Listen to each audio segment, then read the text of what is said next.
Un encuentro con su palabra, porque secase la hierba, marchitase la flor, mas la palabra de Dios permanece para siempre. Con ustedes, el doctor José Ricardo Arias Quintero.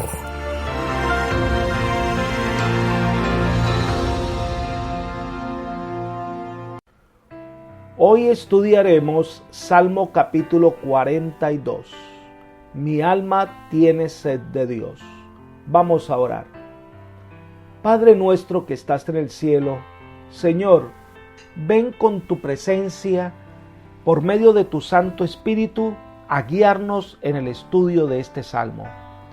Que el mensaje del mismo sea para nuestra fortaleza y crecimiento espiritual. Gracias, Señor, por tus bondades.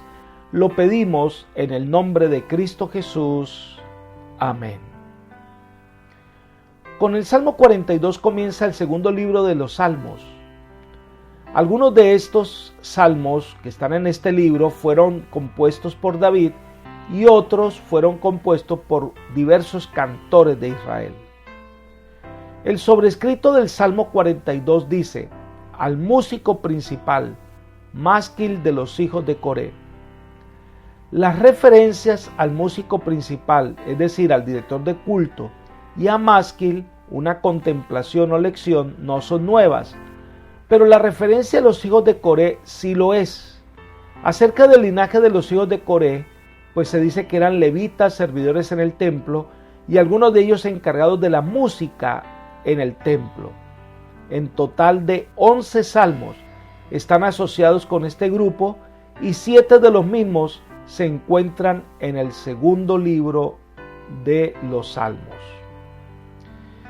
Estos hombres deben probablemente considerarse como intérpretes levíticos más que autores de estos salmos, es decir, puede traducirse para los hijos de Coré. El Salmo 42 se convierte en un patético lamento de David, quien según Elena de White en el libro La Educación 159 decía que andaba como fugitivo que tenía que buscar refugio en las rocas y las cuevas del desierto. Entonces, allí lejos de la casa de donde se había gozado al participar de los servicios sagrados, por eso su lamento y su lloro. La estructura de este salmo es exquisita. Este Salmo 42 expresa una profunda necesidad del Señor. Al parecer David, acostumbrado a esconderse en las cuevas y pasar dificultades, se da cuenta de la profunda necesidad de paz y su único refugio es acudir al Señor. Elena de White comenta: se necesita de la oración fervorosa, agonizante, tal como la que ofreciera David cuando exclamó: como el ciervo brama por las corrientes de las aguas, así clama por ti, oh Dios, el alma mía. Ha codiciado tus mandamientos, deseado he tu salud, codicia y aún ardientemente desea mi alma los atrios de Jehová. Mi corazón y mi carne cantan al Dios vivo. Esto está en Obreros Evangélicos, página 270.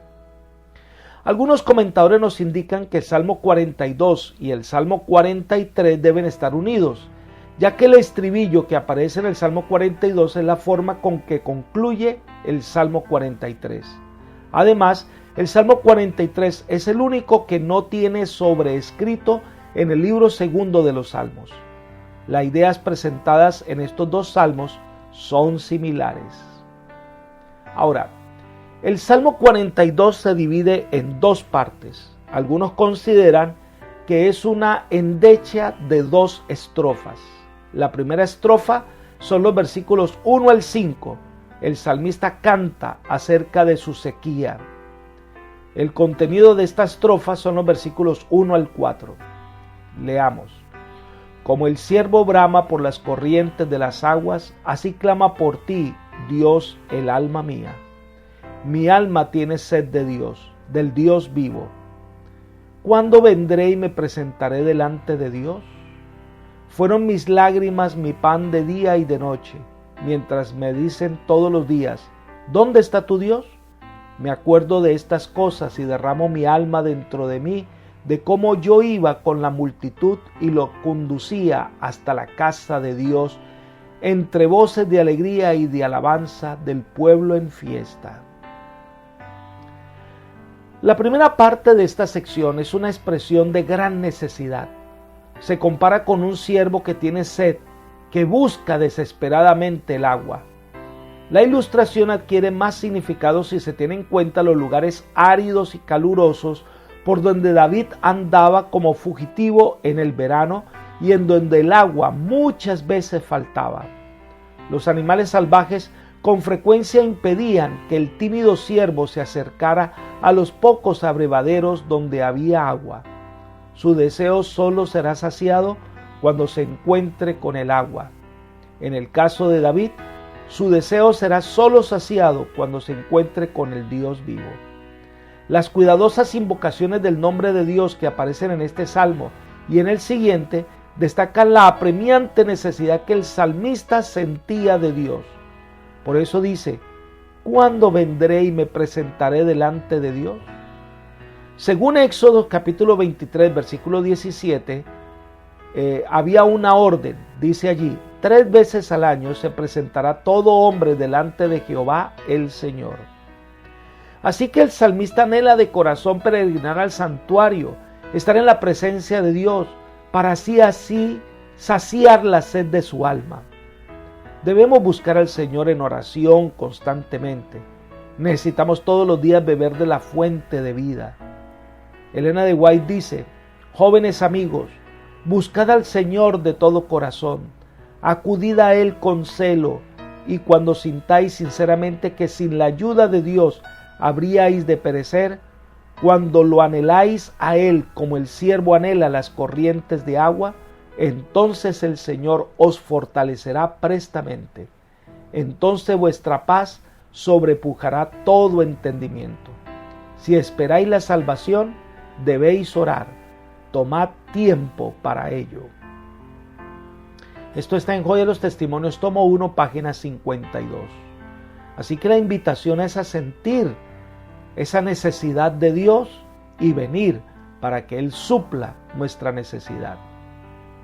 Ahora, el salmista dice que su necesidad de Dios es muy grande, tanto que sus lágrimas eran su pan, eran su comida, y esta es la misma expresión que aparece en Salmos 85, donde dice: le diste a comer pan de lágrimas y a beber lágrimas en abundancia. Pero lo que más le duele al salmista es la burla de quienes no entienden su dolor, mientras me dicen todos los días: ¿dónde está tu Dios? Los enemigos de David le dirigen el vituperio más amargo cuando afirman que el Dios en quien confía no se preocupa en absoluto por su bienestar. Pero David se da consuelo. Él dice: recuerdo estas cosas. David recuerda en su destierro las ocasiones cuando rindió culto en el santuario con la congregación de los que se regocijaban en la presencia de Dios. Esos recuerdos le hacían aún más difícil sobrellevar sus penas. Por otra parte, se fortalecía al recordar la providencia divina. Entonces aparece el estribillo por primera vez en el Salmo 42, que es una endecha en el versículo 5. Dice: ¿por qué te abates, alma mía, y te turbas dentro de mí? Espera en Dios, porque aún he de alabarlo, salvación mía y Dios mío. Al considerar estos recuerdos tan agradables, David se reprocha por estar deprimido. Si el Señor es el pastor que guía, el Salvador y el Redentor, ¿por qué ha de estar abatido? Debe aprender a esperar en el Señor. Es una muestra de confianza plena, de saber que Dios todo lo puede. Si confiamos siempre en Dios, a su debido tiempo, Él hará todo para que salga bien. Por eso se reprocha a sí mismo: ¿por qué te abates? ¿Por qué te turbas? Espera en Dios, que Él hará. La segunda estrofa de este salmo, el salmista canta acerca de su ahogamiento, en los versículos 6 al 11. Ahora, el contenido de este canto está en los versículos 6 al 10. Él dice: Dios mío, mi alma está abatida en mí. Me acordaré por tanto de ti desde la tierra del Jordán, desde los Hermonitas, desde el monte Mizar. Un abismo llama a otro a la voz de tus cascadas. Todas tus ondas y tus olas han pasado sobre mí. Pero de día mandará Jehová su misericordia, y de noche su cántico estará conmigo, y mi oración al Dios de mi vida. Diré a Dios: roca mía, ¿por qué te has olvidado de mí? ¿Por qué andaré yo enlutado? ¿Por la opresión del enemigo? Como quien hiere mis huesos, mis enemigos me afrentan diciéndome cada día: ¿dónde está tu Dios? Aquí el poeta repite sus expresiones de desánimo, pero en forma más atenuada. Dice: mi alma está abatida en mi ser. Mi ser se encuentra en una situación terrible. Estoy abatido, me siento derrotado. El salmista reconoce francamente la profundidad de su depresión. Y una solución para ese dolor profundo es lo que él mismo dice: me acordaré. David promete recordar a Dios aún en el desierto. En esto radica su fuerza. Cuando ve el Hermón y el monte Mizar y todos los que viven allí, se da cuenta que Dios no abandona a sus criaturas y que ese Dios que formó el Hermón tiene el mismo poder para salvarle.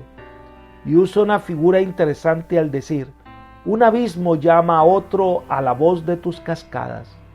El salmista parecía estar en la parte del país donde el eco del ruido de las cascadas formadas por nieves derretidas del Hermón repercute en los cerros y en los valles.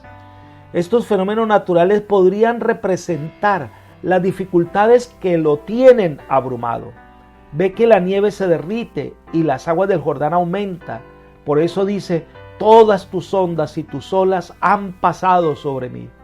Las ondas y las olas que rompen sobre él y lo anegan representan su agobiante tristeza, especialmente a causa de su alejamiento de la casa de Dios. Como alguien que está a punto de ahogarse, David se hunde momentáneamente en el desánimo y en el desaliento. Pero inmediatamente se levanta con fe y confianza, sabiendo que Dios hará bien todas las cosas. Por eso dice: pero de día mandará Jehová su misericordia, y de noche su cántico estará conmigo. En medio de su desesperación, David vislumbra un rayo de esperanza. Dios hará efectivo su amor.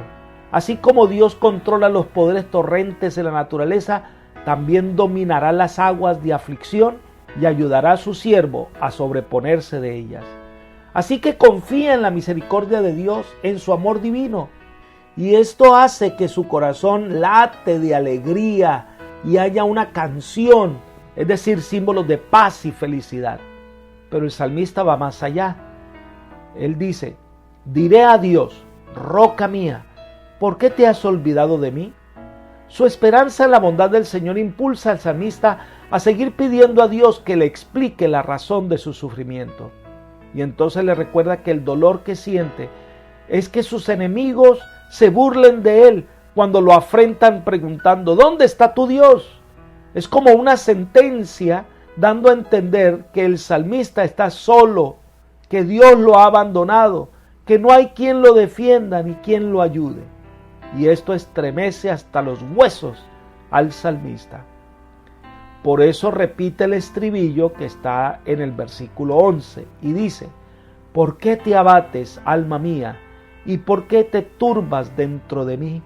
Espera en Dios, porque aún he de alabarlo, salvación mía y Dios mío.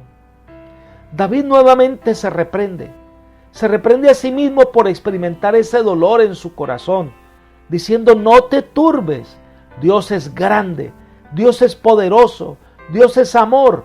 Espera en Él, y se dirige a Dios como a un amigo muy íntimo y le dice: tú eres salvación mía, Dios mío, no hay otra salida, Dios es suficiente para él. Apreciados amigos y hermanos, pensemos en lo siguiente: ¿cuándo se aprecian las cosas y se les da un valor elevado? cuando nos hacen falta. Si estás en el desierto bajo un sol inclemente, el valor del agua y de una sombra son reales en ese momento. Cuando estamos en el valle de la desesperación, nos sentimos sedientos de compasión y necesitamos ayuda divina. Entonces la oración y el culto al Señor toman un valor importante para nuestra vida. Hay una carta que Elena de White escribió refiriéndose a una persona en particular. Ella le dice: me mostraron el caso de los queridos hermanos y hermana S. Habían estado atravesando las aguas oscuras y las olas casi habían pasado por encima de sus cabezas. Sin embargo, Dios los amaba y si tan solo le confiaran sus caminos, Él los sacaría purificados del horno de la aflicción. Esto está en Testimonios para la Iglesia, tomo 2, página 97. Dios está listo para levantar nuestra vida del abismo en donde hemos caído, pero solo lo hará si lo dejamos. Solo lo hará si le permitimos a Él que nos salve. Si dejamos que Él sea nuestro Salvador, con solo nuestro deseo es suficiente. Dejemos al Señor obrar, esperemos en Él y Él hará. Que el Señor te bendiga y te guarde y te guíe por sendas de paz. Es mi oración por ti. Amén.